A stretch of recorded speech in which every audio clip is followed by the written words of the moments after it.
Welcome to another video on Pionex bots. Today we are going to talk about the cross-margin future grid bot, as this was requested in the community, and this is actually a bot I already tried out once and I just basically forgot to record a video about that. And so this will not be a deep dive on how to make money with this. This will be basically how do you create one and what was my experience with the one I had running and my thought process behind it. And the rest is up to you. So this is no financial advice, this is for information purposes only. So first off, how do we start one, or how do we create one? If you move to the futures bot, just on the right side, this is the web application, cross-margin futures grid, hit create. So you can now have the option to basically directly add two grids. So if I would go for the long grid, I could either configure it or use an AI strategy. If I would do that, I could, for example, just select that. Then I would need to add my investment here and be done with it. I do not have any free investment currently available because everything is locked somewhere, either in my bots or in my dual investment.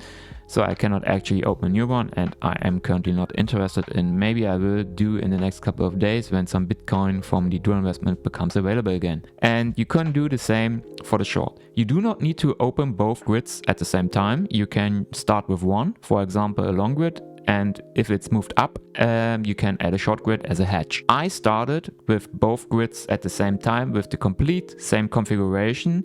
And I had the thought process, this would be a delta neutral bot, meaning if it moves up, the short grid suffers and the long grid offsets the short grid and the other direction. So my idea was, or my thought process was, this is just to collect basically the grid arbitrage rates.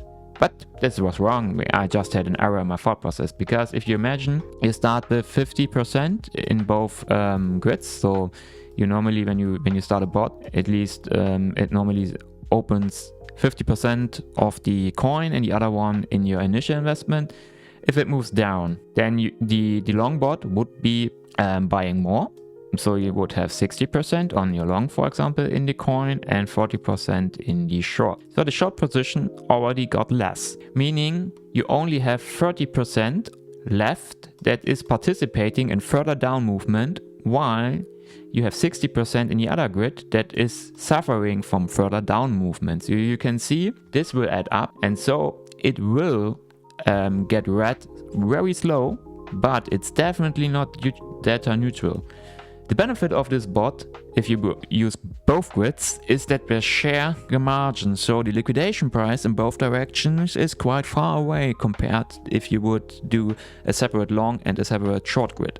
Because we share the margin, you still run risk of liquidation. But in general, it is a lot further away than when you would go for two separate bots.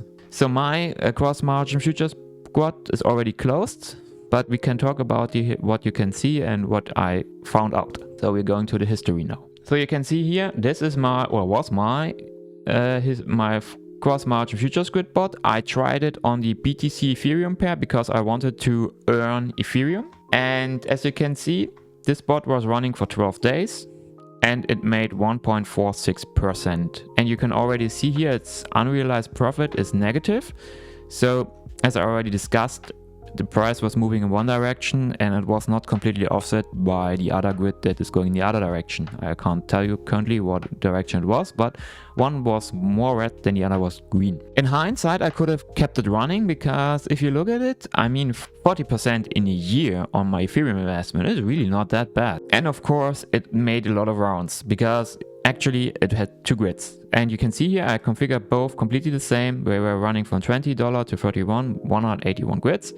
And the other one was also running from $20 to $31 with 180 grids, you can see here. But the actual that it's making more rounds can be misleading a bit, because you think, okay, cool, it makes more rounds, so I'm in total make more arbitrage profits. Not really, because if I would do only a long bot with a grid, with, for example, say this configuration, this 0.14 Ethereum would be split between this 181. So you have more Ethereum per grid, so you would have more arbitrage trades, profits per trade. But now I basically have two grids open where I split my investment. So this 0.14 is actually 0.07 per grid. So one for the short and one for the long. So basically the arbitrage profit was cut in half per round because it was making double the rounds with half the investment. So this is not the benefit of this bot, at least if you open both grids at exactly the same time like I did. So maybe in the future it makes more sense if you have a directional bias or a TP zone, let's say, that you start with the grid that is going in that direction. So when you think it's moving up, just start a long part and add the short part at your target direction as a hedge or maybe whatever. The big problem I have is that you still need to somehow define your range. So you have nothing gained when it's moving out of the range either on the top or on the bottom because the actual arbitrage will stop. I mean, you can probably do a very long range, but then it's still generating less and less and less because your investment is split or distributed between that range. So this is a thing you need to find out yourself, what is good, what is bad. But if you, let's say, plan to have this running for a year to actually get your 41%, you probably need quite a long range because you don't know where it's heading. So let's look at some details about this one. So actually you can see here, when you open it, you see both grids separately displayed. So I currently have my long grid open, and you can also see what I was initially talking about is that the investment is actually cut in half. So this one has a 0.07 investment, and you can see here it had a trend P&L of 0.29%. So if it would be completely delta neutral, the short grid should be down 0.29% to be completely off. But we already discussed this is not happening. We will see shortly. You can see this grid is up 1.87. And if you look at the short one, this is also up around 1.67. So it's give or take the same. But the trend P&L is down 0.92. So remember, the other one was up 0.29. So this is a huge difference. And this adds up basically to the initial total profit of 0.177 on the grid profit and minus 0.3 on the unrealized trend P&L profit. So this is basically how it's working. And you can actually see from the graph here, it was down overall at some point because I think it was dropping quite significantly after I opened it, and the grid profits just didn't came up. I mean, this is no problem with these kinds of bots. You have time. These are time plays, right? You normally do not earn from the trend P&L. You earn from the grid profits. So after it stayed open for a couple of days, it generated more grid profits, and grid profits. I think the price as well moved up a bit again, but it could have stayed at that point where it was at that point in time, and still the grid profits would have outweighed the directional biased loss. But of course, it can't go down or up too much. But in general, the liquidity, as I already mentioned, sadly you cannot see it anymore. It's already closed. But if I open a new one, I'll probably make a video about it, but I don't know when I will open a new one. But in general, you can play around, see if you open up, compare it. For example, do a long grid with the exact same configuration, see where the liquidation price is, do a short grid, and then don't open it. Just look at what Pionex is telling you where the liquidation prices would be, and then use it with a cross margin. Add both grids with exact same configuration you used for your long and short afterwards, and then you can see that the liquidation prices are farther off away because you are now sharing the margin from the long and the short grid.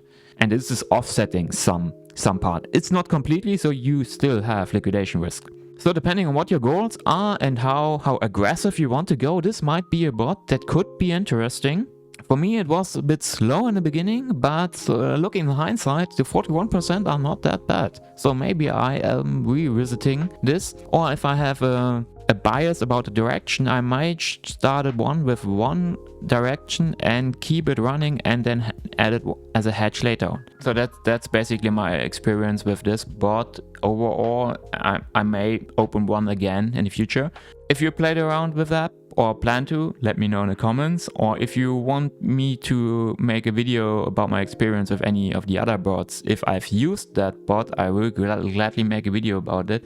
I have not used everything on the platform. Some things I just don't interest me, so I'm just basically can make videos about things that I actually used.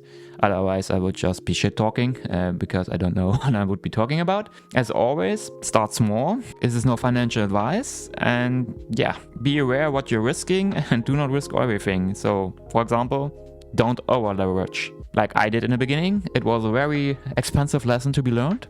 But I think everybody has to learn that lesson. Because I was not listening to the one saying to me, do not over leverage. I did over leverage because dollar signs in the eyes, right?